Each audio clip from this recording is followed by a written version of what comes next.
Score, the podcast. The only show taking you inside the studios of the world's most celebrated composers and musicians. Hey, welcome to Score, the podcast. It's great to have everyone back. It's the holiday season, guys. Here. We got the band back together. Wow. We were just mentioning this off camera. Maestro, this Bradley Cooper movie, we talked about in 2018. What is it, 6 years ago? It's the second episode of Score the Podcast, and we were talking at that point. Spielberg had just taken over this project from Martin Scorsese, because we were like, how cool is it to have a composer biopic? And then what happened following that, I think A Star is Born came out. Spielberg really liked Bradley Cooper as a result of how well that movie turned out, handed the reins to Bradley Cooper. Bradley Cooper took it and ran with it. I know just a year ago, Tar came out, which had a lot of similar themes. So you got to figure that Bradley Cooper was probably, oh my God, this is so much of what is in my movie. But Robert, I think you were the only one of us three who has seen the movie so far. We're eager to, but you got one of those VIP screeners. What are your thoughts? How was Maestro? I think it's epic. I almost didn't move for the entire screening in that you just kind of, wow. First of all, you spend a lot of time thinking Bradley Cooper really looks like Leonard Bernstein. And I'd read this incredible article recently about the makeup artist who Bradley Cooper insisted do the makeup or he wouldn't do the movie kind of thing. Because there's one guy he's a Japanese makeup artist who's legendary. He's won a lot of Oscars. And he did Gary Oldman's Churchill. Oh, okay. Is he the guy who did The Grinch initially for Jim Grinch. Carrey? Yeah. Yep. I know who you're talking about. And he, but that's beside the point, because the movie on so many levels is absolutely brilliant, story-wise, acting-wise, period-wise, but specific to this podcast, I kept wondering why. This is so dumb, so forgive me, podcast listeners, forgive me for this stupidity. I kept wondering why there was no music by credit in anything I looked up, because I'm listening to the movie and looking at it and kind of fumbling on IMDb for, well, who put this music together? And I would think, this is so Bernstein adjacent, these score moments. Boo-da-da. Well, it's not West Side Story, but it's kind of similar. And then the last credit in the movie is all music by Leonard Bernstein. And I thought, they really went out and found cues, and I don't know if they're necessarily cues or instrumental portions from scores or from West Side Story. I thought I knew every note, which I kind of do, and there's a West Side Story quote in there, but there's not a credited composer? It's music by Leonard Bernstein. I wonder if that was always the choice, or if they went out to people and people are like, hey, look, that's a lot of pressure. Good question. We can ask Steve Gazicki, who I know, who's worked on a couple pictures that I've worked on, who is credited as the music supervisor. And I also know, this is really weird, and kind of accidental. When I was a junior in college, for my junior thesis, I decided to write about the score for On the Waterfront by Leonard Bernstein. Mm-hmm. And I don't even know why I picked it or what I was thinking, and yet it was became my career. But I think that some of the score moments in Maestro are score from On the Waterfront. They're real, genuine, emotional score moments, but it turns out every single thing is his, and There are musical sequences in the movie, including the last one in the church. I'm not giving it away. Mm-hmm. That are like the greatest music video I've ever seen of him conducting. Really? It's just that's awesome. wonderful. I would like to say one more thing, and then we can either change the topic or you guys can well, I have guess, one more question for you, too, because you're our eyes and ears so far. The one more thing is I kind of finished the movie and walked away thinking, so for all of us that are out there seeing the Queen biopic and the Elton biopic and the Whitney Houston biopic, and you see all these fictional biopics about musicians. Some are good, some are okay, some are stinkers. But it's almost like Bradley Cooper walked in and said, hold my beer. Really? Okay. I'm going to just, you want to make a musical biopic? May I crush it? It's just. That's awesome.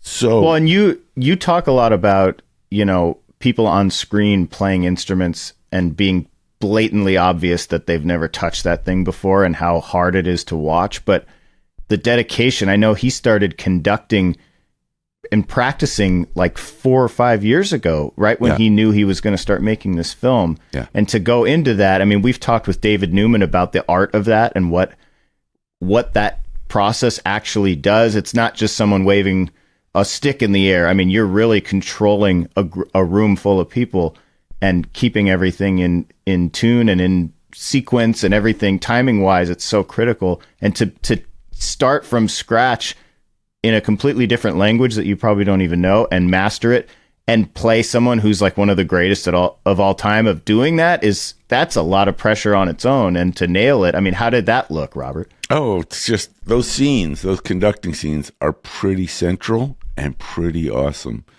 and emotional. And you're absolutely right. It'd be like, Robert, here's what we're going to do. We're going to make a movie about luge in the Olympics, and we need you to kind of, in the next few years, just become world class in luge, because Leonard Bernstein's like one of the most famous conductors ever. I mean, he was going to be the next, of course. And so Bradley Cooper doing that, he sits at the piano, and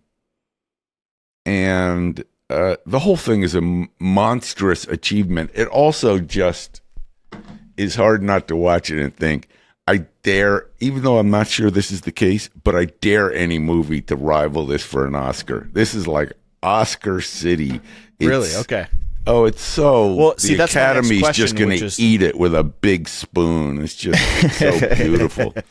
That's my other question is, does a general audience, do you think your general audience will eat this up as much as someone who's either musically trained and knows anything about the characters, or maybe, people that are kind of the Hollywood tastemaker group? In the business, yeah. That's a good question. I'm kind of thinking as you're asking it. First of all, you have Bradley Cooper. Mm-hmm. So that's a draw. You have Carey Mulligan. Is that her name? Yep. Fabulous. So you have some movie stars and you have a famous guy. I don't know if it rivals whole movies in black and white. That always feels it's not. Okay, I was curious about that. I don't want to give it away, but okay. Sometimes that's a turnoff for people. But I just gave like it away. Subtitles in black and white. Sometimes is a turnoff for general audience. So no, it isn't. And so feels very artsy. I don't know if the like trailer, I can't remember, starts in black and white or something. But I mean, listen, we can talk about a lot of films today, but this one is, for anybody who's listening to Score the Podcast, I kind of say, this is like this is meat and potatoes. Yeah. It's so cool.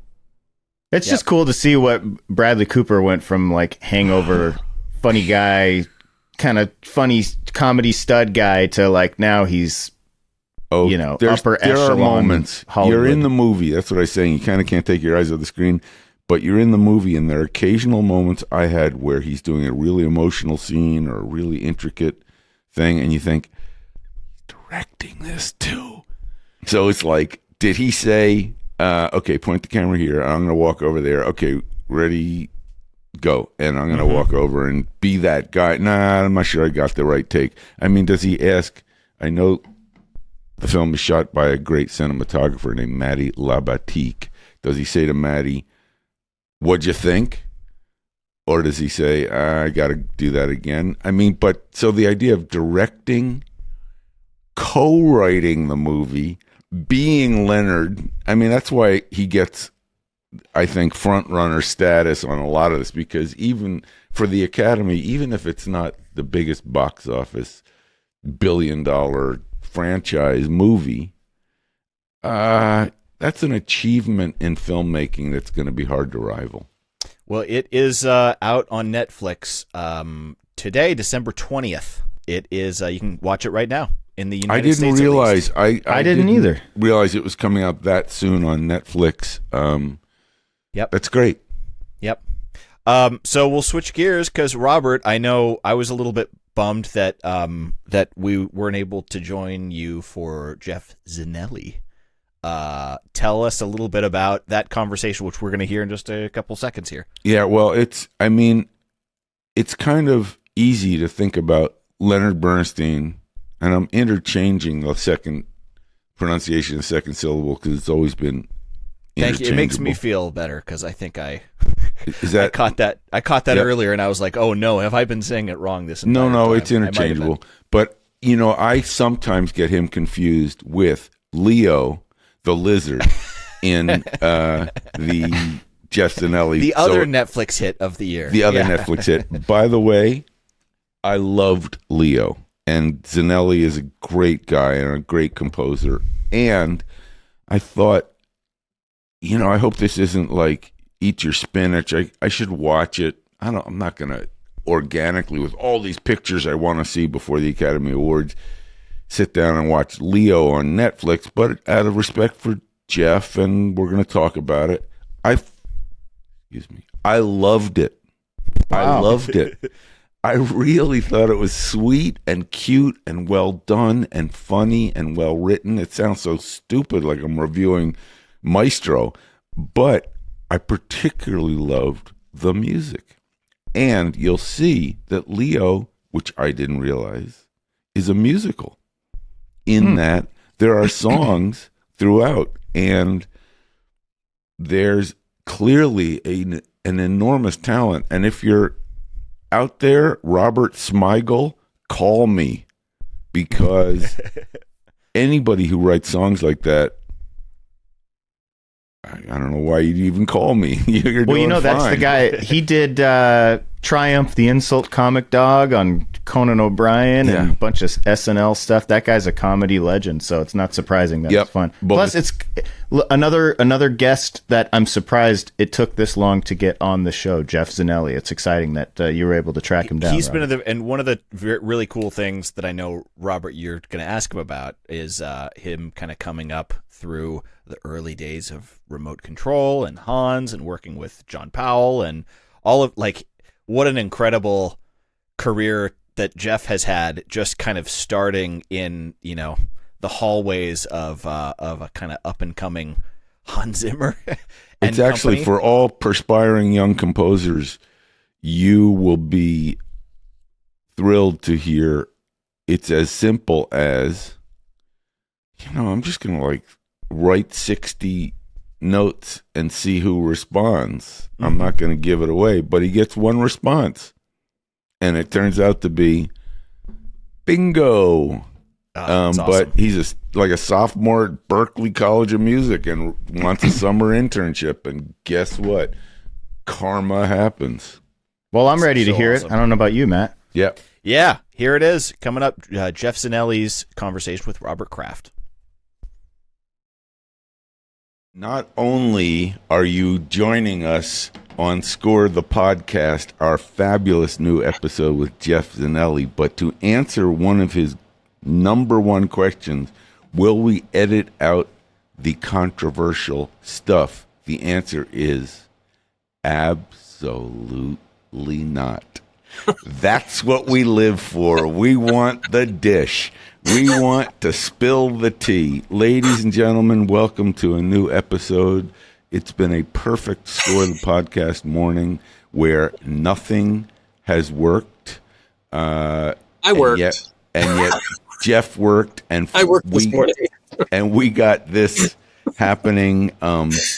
There are, if I told you, international internet issues, which is 3 eyes in a row.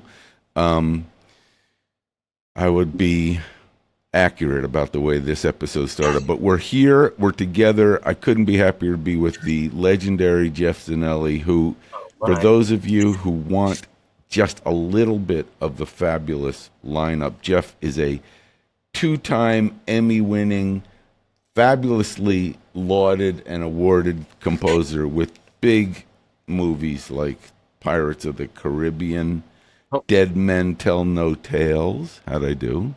And Maleficent, Mistress of Evil. But I think, Geoff, the biggest picture you've ever done and the most serious career achievement that I'd like to start with before we go through all of your incredible credits is you actually survived a week in Paris with Robert Kraft. And I think that, when they're reading your accomplishments and writing your New York Times obituary, I can see the first sentence was, among everything that Geoff Zanelli accomplished in his life, he went to Paris with Robert Kraft once to do a picture and successfully completed the film. That's right. Can we actually just start with a little memory of whatever you remember about that week? I remember the movie and I remember the assignment, but I think we were overserved, or I was, at several different new and astonishing levels that week. So my memory is a little shaky. The picture was Hitman, correct? Yes, it was. It was Hitman, and you called me. We met, 3 weeks before we got on an airplane to go to Paris, I think. I mean, no, we had met before, but this was the first time we ever worked together. Was this one. You called and you said, I've got this movie. I've got this lack of time to score it.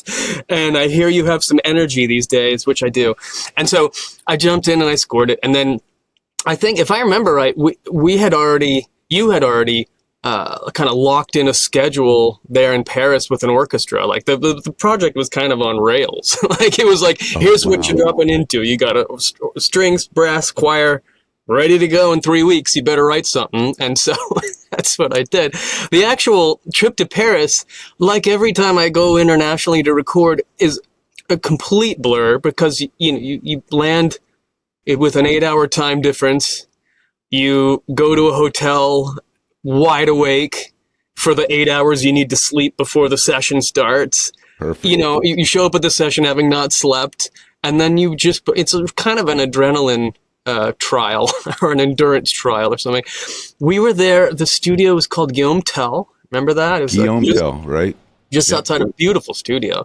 And as you said, it was doubles or triples that whole week, to get the strings and the choirs and the brass all done, kind of a tall order.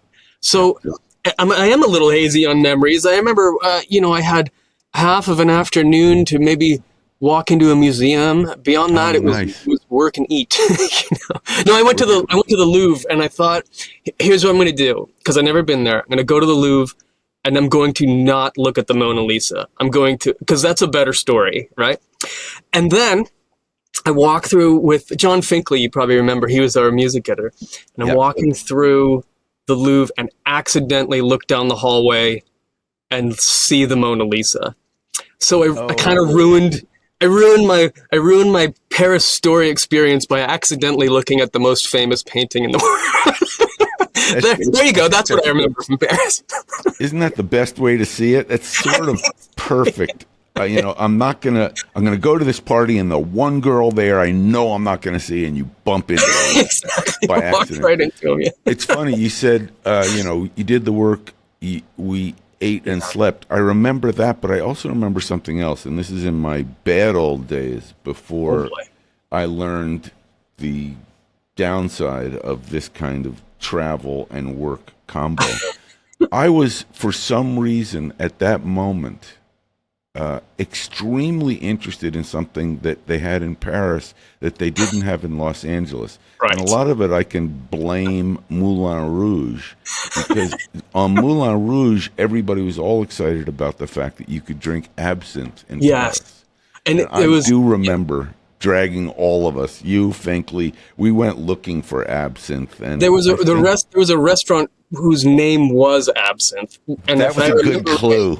Yeah, it was a clue. You'd be able to get it there. And we went in, and they had just closed. But we had with us one of the people on the team, kind of a translator that was helping us on the sessions, came out with us that night, and he talked them into letting us go and have a little meal and a large dessert. The Green Fairy. That's what they call it. Yes. Not the guy, the drink. See, I knew you'd remember something. Well, I think this has been a great chat. Great chat, and we should talk more often. I wanted to ask you a number of things, and we'll get to them. First of all, I am really loving Leo. I mean, I often try before we have these to go through, and I've just gone through a number of your scores this week. I've had a little bit of a Greg Zanelli festival.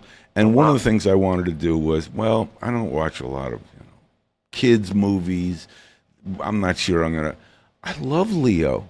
I think Leo is super sweet. It's on Netflix. It's an Adam Sandler picture with Robert Smigel. Smigel, yes, yeah, he wrote. I like to say Smigel because that's the precious. Yes, exactly. And score by you, and I think it deserves to be number one at Netflix because it's just really sweet and cute and musical. Yeah. I'm happy to hear you say that. It was, you never know when you're making these movies how they're going to be received. I knew it was good. I definitely knew that. But I've done a lot of good movies that didn't find an audience. And I might dare say I've done, not so good movies that did find an audience. Yeah. So, but this one, was really, it's so easy to root for it. And you're right. We did well with Netflix. They got a huge, it was 34 million, I think, people. Wow. No, I should say 34 million viewers. So they probably watched it with their kids. I mean, it's 70 million people. And that's just in the first week. And it's really, it's sticking around because it is good, but boy, it came to me in that very traditional way. My agent calls, there's this open call basically for this movie. A bunch of people are pitching. You want to look at the storyboards. You want to write something, because it was, Rob Smigel and Rob Marionetti and Dave Wachtenheim were the three co-directors. Yeah. And they didn't, none of them really came into making the movie with an established relationship with a composer. There was no, a lot of movies are born with a composer. This one was not.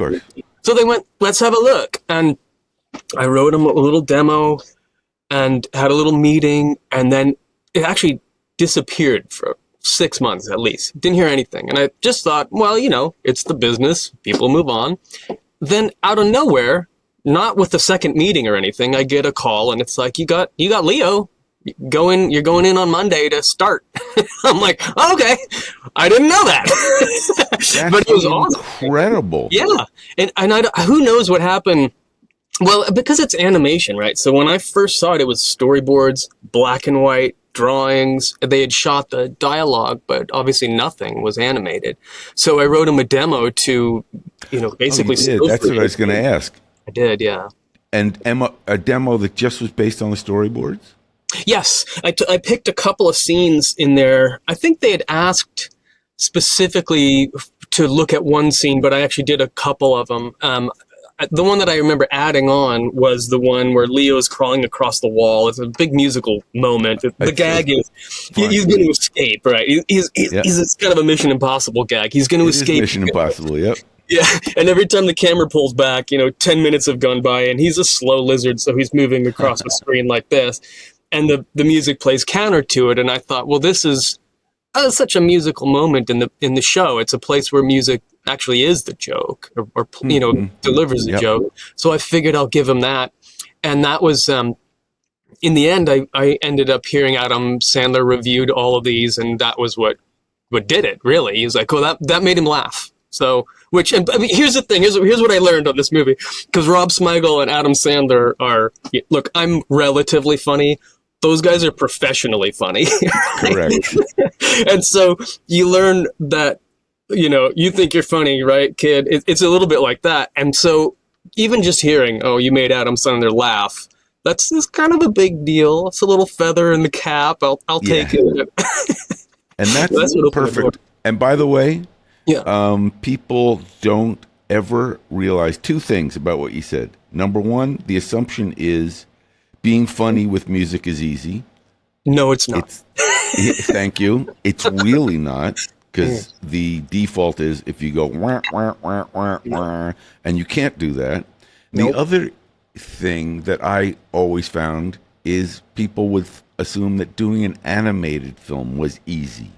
They'd say, can I also not? You get this young composer calling and say, listen, do you have anything? I could even do animation. And you want to say, animated films are wall-to-wall music. You really have to carry story. Right. And that's what I loved about what you did on Leo is it's funny. You picked one of the scenes that's the most funny and musical animated. It's just, And did you get the songs prior to scoring? Because I really watched the way songs and score. Right. Okay. That's okay. Here's the thing, though. I'm glad you brought that up. Yes, the songs were already there in demo form, so they were built into the storyboards. Because obviously the animators, they need to animate to it. So typically, but on animation, the songs are done well in advance, and the score comes later. But when I met with them the first time to talk just briefly about the movie before I wrote the demos, I think the most important thing I said to them was, I don't want this movie to feel like, here are the songs, here's the score. They're like separate animals. Because all of my favorite animated movies, they don't do that. The Lion King doesn't do that, or musicals even. Willy Wonka, that's like my childhood favorite. It does not do that. You hear the score and the songs, they do this. They mesh in certain times. And I just pitched that to them. I said, I don't want to not incorporate the songs into the score when it's appropriate. A little goes a long way too. It only happens 4 or 5 times in the movie, but it's enough to kind of connect these ideas. And in a way, in a musical, the songs have to feel thematic. And then some composer comes in and goes, here's my 6 great, themes. Well, we already have 8 great themes. And next thing you know, you got a movie with 14 themes and nothing's thematic because nothing ever happens twice. So, that was the thing. And I've always felt that way. And it's, whenever it's a musical, actually, whether or not it's animated doesn't matter. It's kind of an approach to a musical, I think, that works best. I think it's so spot on. And the greatest ones, you feel it's all works together as a piece, and you have to do that. Did they, just little high technical shit, did they give you the songs in the right key so you would know where you were? Yes. The demos, or did you have to they already were afterwards? Okay, no, they already were. I'm excited we can swear in this, so that's good. You broke the ice. I appreciate we can. But I was thinking something you said about scoring animation not being easy, and one of the things that gets overlooked with people that haven't worked in animation yet is what's happening there. There's never a bad performance in animation because you get to change it and change it and change it. Tweak before you hit render to death. Everything. So the timing is perfect. The expressions are, and if they're not, it's a mistake of filmmaking. It's not, it's not like, we had to cut around, an actor or the table fell or whatever. You know what I mean? Like that never happens. So everything. Get another take from that animated character. Right. And so the dialogue, you get it dialed in, they animate to it, it's so it makes so it nice. changes how you write music, You mentioned nice. go ahead. You said it changes how you write music, meaning Yeah. Well, because You just everything is precise, and It's look, perfect. the approach is always like, okay, where do we make this feel like a live action? When are we going to do the Carl Stalling thing, which does happen a couple times if you're doing Sure. slapstick or, Yeah. but then you go like in a movie, the editor's always whittling a frame here, tweaking these little things. I'm talking about live action now. Things Yep. kind of, they get amorphous and they shift around again to make it feel organic, something that ultimately isn't actually. Every time you cut, it's not organic. So when you're working in live action, the piece of music you write, it needs to have kind of an ebb and flow to it to be able to kind of shuck and jive around all of those little organic imperfections, let's call them, or perfections, depending on how you look at it. In an animated film, it's animated to out of being sterile. Do you know what I mean? Like, it's sort of the opposite. Whereas like in live action, everything is sort of raw and you got to tighten it up. Animated film, the work is how do you make it frame specific, top to bottom. Yes. You mentioned another film as an inspiration or an example, and was an interesting reference because in reading about, I learned a lot about your incredible journey here. One is, did you start at remote control on Lion King, which you mentioned a moment ago as an example of, and it was, I probably am giving away the farm here, but you came out to California after Berkeley, came back to California. Well, kind of. Actually, what happened was so this is 1994. I didn't graduate from Berkeley until 1996. So here's actually the story. I grew up in Orange County, which is Sorry like for you. Yeah, I know exactly. It's and not the part that they make TV shows about. In the landlocked part with graffiti on the street corners, and we had a metal detector in the high school. Sublime.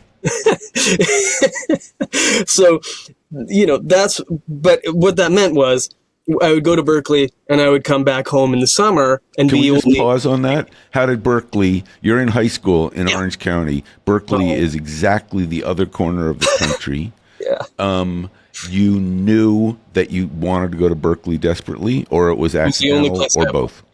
Yeah, no, it was the only place I applied. But I kind of looked around, but it was the only place I sent in an application. Because at the time I felt, I think this is still true actually, but Berkeley is, they were the school that was looking forward, right? And I think not all of them are. So, and it's not a dig or anything. I'm just saying, like, I didn't imagine myself going into like academia. I wasn't going to necessarily be a concert composer or something like that. I wanted to work on films. I already knew that. And I remember reading the course catalog actually for Berkeley and being like, wait, this is school. Like, you can, because I grew up in the public schools in Westminster where it was like, there was no magnet kind of program, any of that stuff that, my kid is the beneficiary of. I didn't really have that in my, if you wanted to do music, I had to start a band or, find a private teacher or something, which I did both of those things. But then I went off to Berkeley and I knew already I was going to go into the film scoring and the engineering program. Those were the two things that interested me. That's what I did there. And then while I was there, I also thought, in retrospect, it sounds like I had some great master plan, but I didn't. What I thought was, I don't know a professional musician. I've never met one. I don't know what a studio looks like. I've never been in one. I better get on this, right? And so while I was at Berkeley, I did. I sent out a bunch of resumes to everyone in LA, every studio in LA that had anything to do with film music, going, can I please come hang out? I want to be your intern. I want to volunteer. Would it be a summer internship kind of thing? Exactly. Right. And that would have been after my sophomore year of Berkeley. So this is 1994. And I always tell this story and go, I sent out 50, 60 resumes and I got one phone call back. And that was like the first lesson about the music industry. It's like, you can tell 60 people will work for free and 59 of them say, nah. You know what I mean? Like that's like kind of like, and by the way, I don't mean to make it sound like that's all I did. I also had a job that summer because I had to earn some money, but it was like, how am I going to get a foot in the door? And not Hans, but Hans's receptionist at the studio, when he was writing the score for The Lion King, said, why don't you come down and see if you're a good fit? You know, it was a maybe. So I had to talk my way into that position too. But here's the thing. They let me in, and then I just didn't leave. I mean, you know, okay, you'll be here from 10 to 2. And I'd be like, sure. And then 8:30 p.m. would roll around, and I'd be like, I guess I'll head home. You know, because like Alan Meyerson, for instance, was an early sort of take you under your wing kind of guy. He's a brilliant mix engineer that was working there. And he would go, yeah, come in, just you sit in the back, you know, because I wasn't a nuisance. And I learned through osmosis a little bit. I learned a lot about orchestration watching Alan Meyerson mix, you know, because every once in a while he solos the woodwind track, you know what I mean? And you go, that's a fantastic way to learn. Yeah. And then as I got, so that was just the first summer. I came back in the winter, but it wasn't even like an official internship. I just showed up and like, oh, you need food? I'll go get it. And then in exchange for that, I'm gonna sneak in the back. Alan's mixing again or whatever. And, you know, and then eventually, like, I'm trying to remember when it was. Oh yeah. Summer of, I guess it was right before my final year at Berkeley. There was a record label there, and they were doing the Goldfinger was the name of the band. And they were like, kind of like, you know, like a pop punk ska influenced in that kind of zone. And that was the first money I ever made in music. They asked me if I'd be the tape op. And so like Jay Rifkin, he was producing the album. He had the record label of his partners with Hans at the time. And Slam Andrews was the engineer on that record. And I was running the tape machine. And really, it was more like, if you want to hang out, make yourself useful. It wasn't really a job. And I do remember at the very end of that summer, you know, the last day, I'm getting on the plane tomorrow, see you all in the winter or whatever. And they handed me a check for $500. And it was like a gold mine to me, because like, you know, that was the first money I ever made in music, was hitting record, hitting stop. I think there's also, the way this is told, it wouldn't have been surprising, because you're doing tape op, you're sitting behind Alan Meyerson, if you'd said, wow, I really love the kind of, and Slam is there, the mixing aspect, or I'm going to be a film recordist. What was, I always loved, none of this is what I thought I'd ask you, but it's way too interesting. It's way too interesting for me. There's always a moment, and I think Remote, you mentioned Jay Rifkin. It wasn't called Remote then, it was called Media Ventures. Media Ventures, thank you. Media Ventures. Yeah. I still have the duffel bag. Oh, you're lucky. We're unlucky. I always love the story, maybe you have one, of where the intern gets that moment where the big cheese in the room, Hans Zimmer, Harry Gregson Williams, John Powell, turns around and says, you know what, man, I got to go home and be with my kids tonight. Can you write the moment where the ship collides with the dock, and just take a shot at it, and we'll look at it in the morning? Was there a moment like that for you? There was, but it was quite a bit deep. Well, let me try to put it on the timeline. That would have probably been at least a couple years in the future. So here's really what happened. I did that record, went to thing, came back in the winter. Hello, everybody. Went back, finished my school, you know, little schoolboy, comes back to LA, and then showed up with like, okay, and now I'm in the workforce. You know, which is the most terrifying time for everyone. And what I did at the time, because there was not a job ready. It's not like I walked into something at Remote. They didn't have something. I worked at a place called Enterprise, which was like, I was a runner there. Great studio. Totally unrelated to film music. They were doing a lot of hip hop records. I remember. The place called The Bomb Shelter, which did hip hop demos. I was an engineer. Actually, it was a Berkeley grad named Henri Yonet who ran that. I don't know what he's doing now, but he had a studio there in Santa Monica. And there was a third job. Oh, yes, at Roundabout, which was at the time a sound design place, but now they have dub stages and everything. In fact, we dubbed LEO at a Roundabout dub stage. I thought that was super weird. completely. Full circle. Right. And what I did for them was I cataloged, edited, and cataloged the sound effects for the movie Kingpin, which was a comedy about a bowling. That was the Farrelly brothers. And he has like a rubber hand. So they had like a catalog, I'm going to say tens of thousands of rubber squeaking noises that all had to be kind of named and Doesn't put into everyone? Yeah, in case you need them again, right? So this is a long, high-pitched squeak. This is a wet, squishy squeak. This is and they would all go into this, and that was what those are my early jobs. Those are making ends meet while I was still going and hanging out at Hans's place. Then the big sort of move for me was John Powell moved in to score the movie Face Off. And he did not have an assistant and needed one that week. And he interviewed a bunch of people, just like everything. You're kind of in competition with a bunch of people, and for whatever reason, he said, "Okay, you're the guy." And I got plenty of stories about that. But the moment that you're talking about when it was writing was on the movie. Well, let's see. I did a couple times. I did like a source cue on Face Off, or like a little something coming off a laptop, something totally unrelated to the score. It was a start. And then I did some sound designy stuff for a movie he did called Endurance. But then when he was doing Ants, I think was the third movie he did when I was his assistant, it was again a source cue, but they wanted it to be thematic to a melody that I believe that was a co-written between he and Harry. Yep. I don't want to misattribute it, but in any case, there was like kind of a line dance in the bar, and I thought, okay, sure. And I worked on it overnight because that was the only time. John had one studio, and in fact, it was one room. So I sat in the room at a desk 3 feet away from him while he would write, which was another great learn by osmosis thing. While I was emailing and collecting videos or whatever my actual job was, I was there for that. But it meant if there was music to be written, I had to wait till he went home. And he works long and hard days, so he'd go 14, 16 hours. He'd go home. I'd write, maybe sleep on the couch a little bit, check if we needed anything, sleep on the couch a little longer.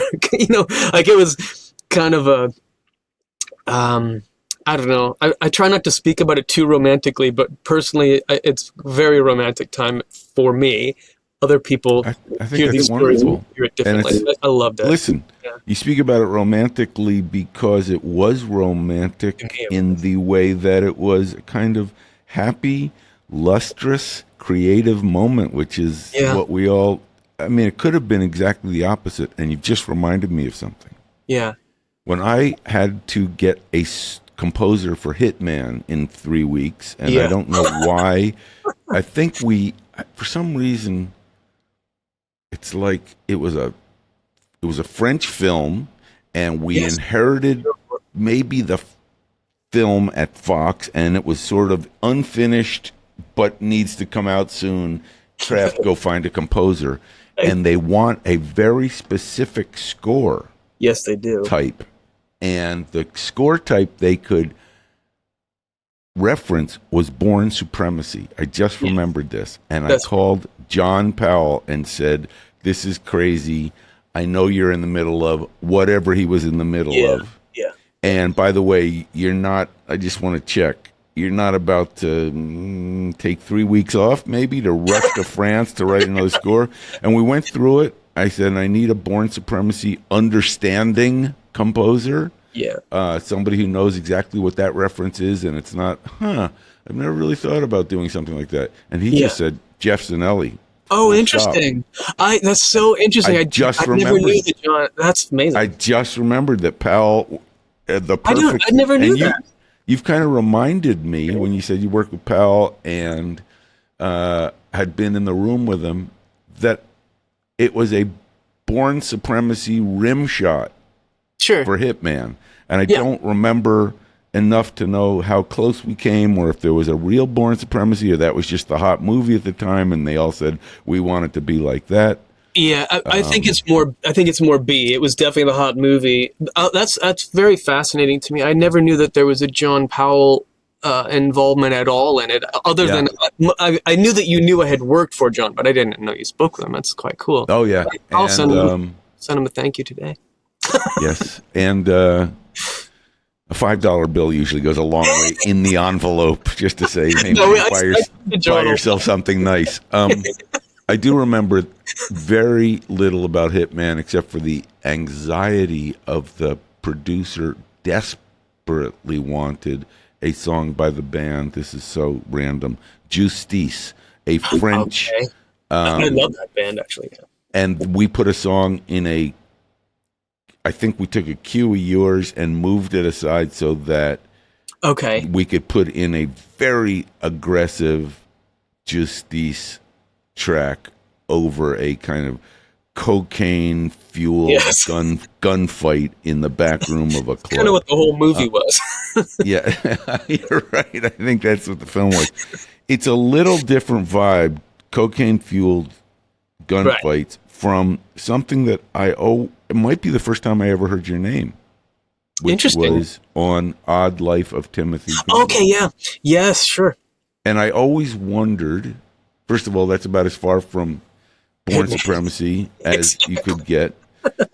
And I remember thinking, and it's kind of ironic because it was sort of much more in the territory of John Bryan, who you ended up working with subsequently.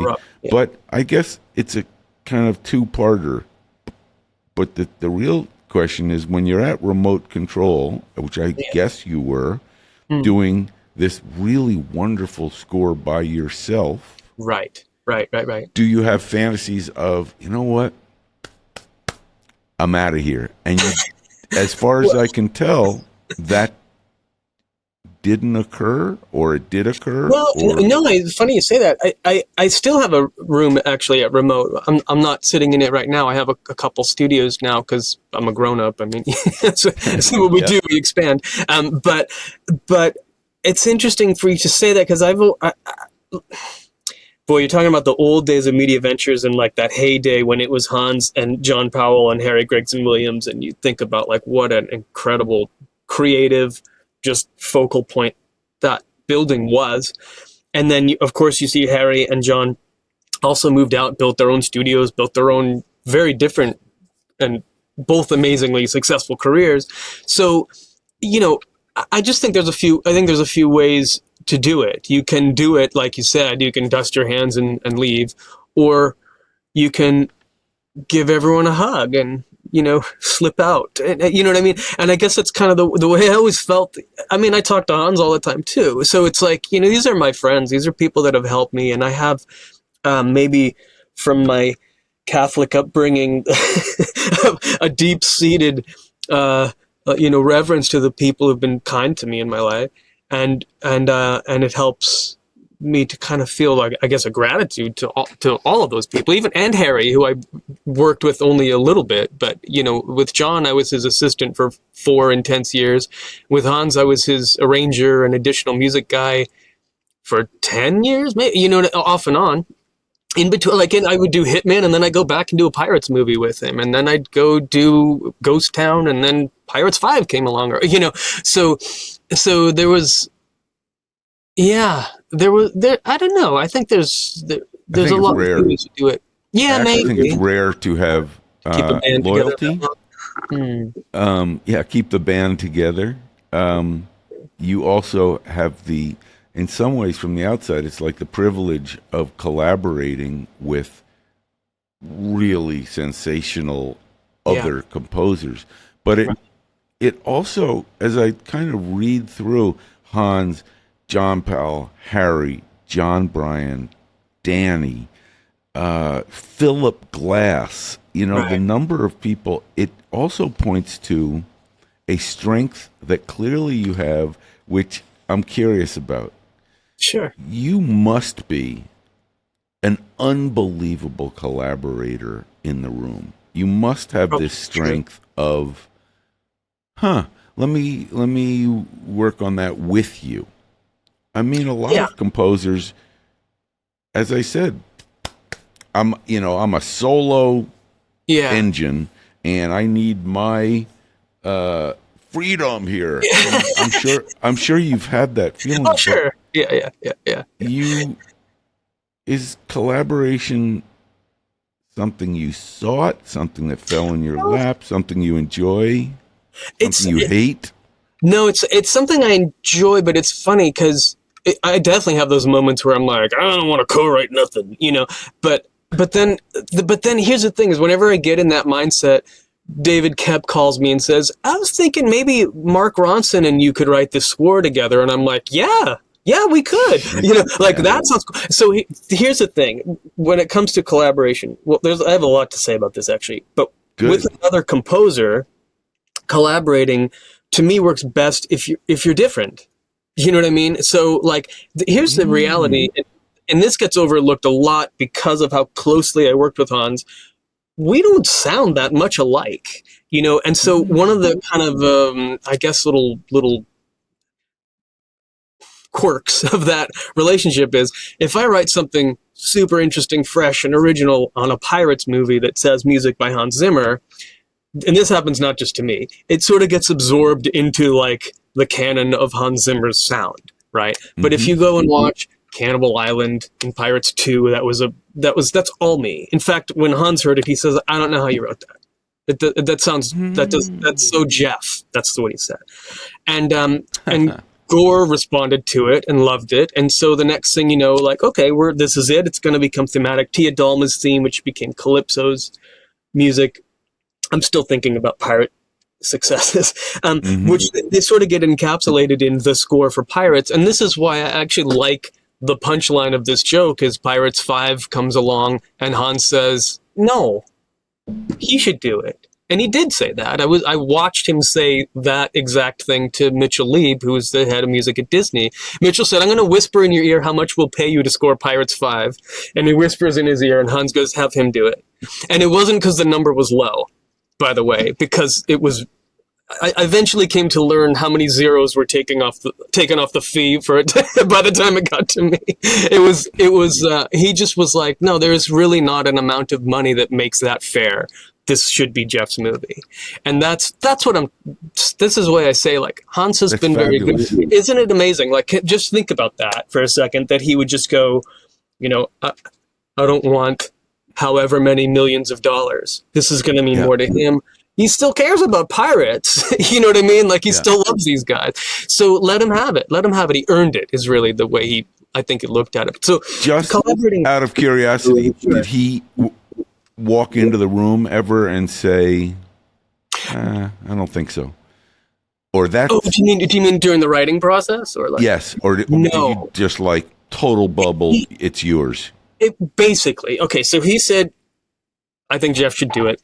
A few months later, I get a copy of the script, and we do have a meeting with, at the time, it was Joachim Roning and Espen, there were two directors. So the two of them, Hans and I and Mitchell, sat down in a room, and it was really just Hans going, trust me, you're going to be fine. Kind of blessing it. Godfathering it, right?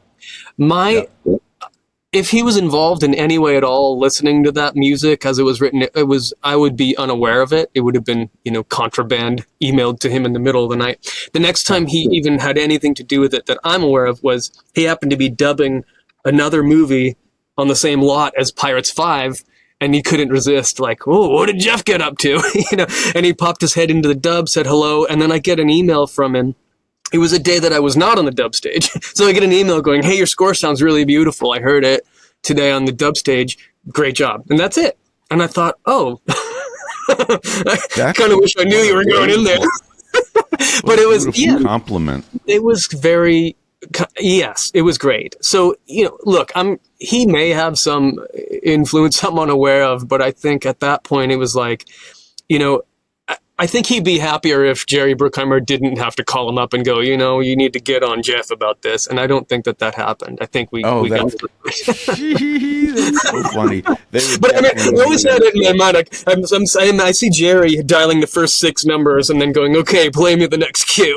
It was sort of terrifying. But anyway, whatever. I want to, before we rock into the future, I actually was in a conversation with a perspiring young composer who, when I mentioned this was coming up, he said, I love Geoff Zanelli. Oh, boy. And then he asked me to ask some questions in general of composers. Okay. Well, I like this. And he said he wants these questions to be more a part of the podcast, and he sent them to me. And I just thought, since you're the next podcast after this event, which was like a holiday party a few days ago, and I mentioned this to a guy I had just met. Here, it's just interesting. He said, I'd like to hear more focused topics on health in the composing world. More in depth on how the big composers on your show deal with work-life balance. How about that? It was like a young composer who was kind of concerned. And I thought we'd wrap up by saying, he says, when do they feel they have to stop and set boundaries? Oh, okay. Pretty deep, right? It's so deep. We could do 2 hours on this, but it's funny. But you see, this is why when I talked to you about sleeping on the couch and working for John, I kind of qualified it, because when that happened to me, I loved it. I was like, they let me in the door. I don't have to go home. So I have this whole trick. But here's the other thing is I also realize I try not to do that to my own assistants. So what is that? Why has that changed? It doesn't mean that they don't sometimes have to work insanely hard. Of course they do. And they're willing to, and that's what gets them the job. But I think all of us are trying to be a little more sensible about it, because I think one thing that's starting to kind of dawn on composers, even Hans I've heard talk about this, is we can't expect everyone to be built the same way that we are, right? But here's a trick that I have, and I hope this is useful and doesn't just sound like bullshit. If going back to the thing about being a musician, and you get together with your friends as a teenager and you say, do you want to come over this Saturday and play music? You don't say, do you want to come over this Saturday and work music with me? You get together with your friend. And by the way, I'm having tingly memories of working with Mark Ronson. It was so teenage. That's the best way to put it. He goes, let's hire in a bunch of instruments, just make stuff. I'll play the drums. We're not drummers. Okay, you play the drums for a sec. I got the guitar. Let's see what happens. And it was so playful. It's just the only word, right? Mark Shaman is playful. Every time he talks, he's playful. That's the goal. So as soon as you go, I don't know, yes, I get that it's work. And yes, I know that I sit at this desk and I write music sometimes for 16 hours, but I get to the end of that day not feeling,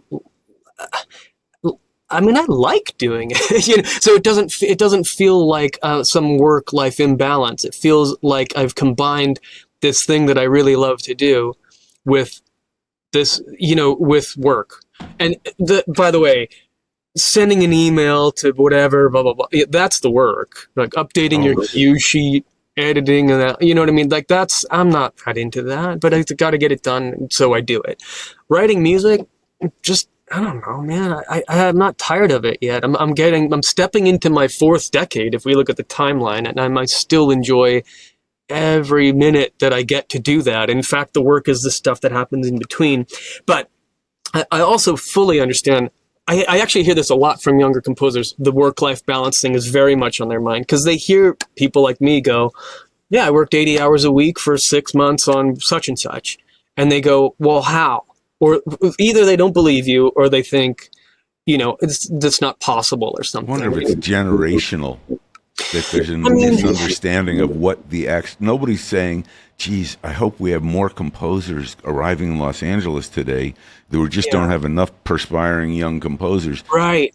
That is part of it, to me, is you got to dig in. By the way, it's also on a schedule. It's not like, I know you have these pesky things called release dates, and there's all these milestones in between that you can safely kind of ignore or punt down the line. Yeah, but there's still a Pitmaster. That's the one that matters, Yeah. And you're right. And I don't know. I always came into it going, well, there's always a moment on a movie where somebody has to stay way past their bedtime to get something done. And sometimes that somebody's you, and sometimes it's your assistant, and sometimes it's the head of the studio, and sometimes it's, who knows? And that's, I guess that's part of what I like about it. But to your young friend's point, I do things to keep me healthier. One is I exercise often. So that was one of his questions, and that's great. Yes, I do. And it's also head clearing. And to be honest, even that can be combined with work, because sometimes I print a cue and I put it in the headphones and I exercise, so it's something that I do to keep my, just a physical health. I stopped drinking. That helped, there's a lot of things you can do. Yeah. Right. I mean, there was always a, kind of a release valve that a composer needed, and it was about finding the healthy ones. And so getting on a bike is probably better than absinthe. You know what? I think that's going to be the quote of the day. But I think you also just kind of nailed first of all, sobriety is the key to clarity and productivity, sobriety and exercise for maybe both of us. I think that being a composer, being an artist is athletic. I've always felt that. I agree. You listen, if you're a touring musician and you waste yourself every night, you always find out that has its limits. Yep. And once you're out of your toys. I think the perfect button is, and I didn't even realize this till I rearranged myself in my chair. Yeah. See, I'm wearing quite accidentally, because it was a recent gift to me. Yeah. There you go. It says, "Eat, sleep, compose music," and that was from a young composer in Canada, right? Who made these up because he feels that's his life, and understandably, well, kind of want to add "eat, sleep, compose music, sleep some more." Yes, but I mean, I also power napping helps me a lot. But again, this is a work habit that I have that I don't know anyone else does. If I'm working on a piece of music, I will sometimes loop it and just lay on that black couch and doze for however long I need. It's usually 5 minutes, maybe 10. And then I come back and sit down, and I just sit there. What's going to happen if I just let myself dream this piece of music? And it's not like I don't do it every day. I don't do, but it's something, it's a habit. It's actually a kind of habitual part of my workflow. And also I'm leaving out because I'm raising a kid too. And I love being around her. And so that's part of why it's important to have more than one studio. I can have one right near my house so that I can pick her up from school. And that stuff has really that's life-changing. And I think that's probably one of the biggest changes to how I operate. I used to have a long commute. Now I only have the commute if I need to go into Santa Monica. Otherwise, that hour or hour and a half is free to do whatever I want. That's where I can get the time to exercise. That's where I can play Nintendo with my kid and go have a meal, all that stuff. So I guess what I'm saying is I'm here to say it's not impossible, because I think a lot of people view it and they say, what is this going to look like in 15 years when I start, if I'm raising a family or something? And I think maybe accidentally, or maybe because I had some master plan that I cooked up, I got myself to a place where when I had a kid, I could do that. I could build another studio. I could, I don't know that it was necessarily some plan, but it worked. And so all those 80 hours sleeping on the sofa kind of weeks, those are in my past. It doesn't mean I haven't. On Christopher Robin, I did have to do them again because it was that we had 2 weeks. I had 2 weeks. So similar thing. It was a 2-week. I love that score with John Bryan. Oh, yeah, love it. Thank you. I appreciate it. But it was intensely. It was intense work. So it's almost also that was a season in your life, and this is another season. That's right. And I think you've just named my new favorite band. Geoff Zanelli and the Power Nappers. And the Power Nappers. First of all, a power nap is the coolest thing in the world. I just love that. I do it sometimes. 20 minutes with my feet up can change the day. Geoff, I don't want to wear you out. I think that we covered huge turf and sort of scratched the surface for our next one. And let's do another. I'm around tomorrow. We will do another. That's great. We got to get the internet working with great. There was such. You have no idea that 2 minutes before we recorded, there was should we call Geoff and say the electronics have gotten in the way. Murphy's Law is here. If your internet isn't working, I don't know if we can do this. I don't want to run the session, and yet, like all of us in that moment, okay, show me what to do. And you just kind of dug in, and because I usually have Carol, who works with me, run the session and record and all that. And this time Carol had an internet hiccup because Murphy lurks around everything we do. Right, and indeed. I said, okay, we're going to do it. Geoff, thank you so much. Of course. Somehow the really appreciate it. And I really recommend that everyone see Geoff's latest and greatest, which is Leo, because it's so good. Thank you. It's so fun.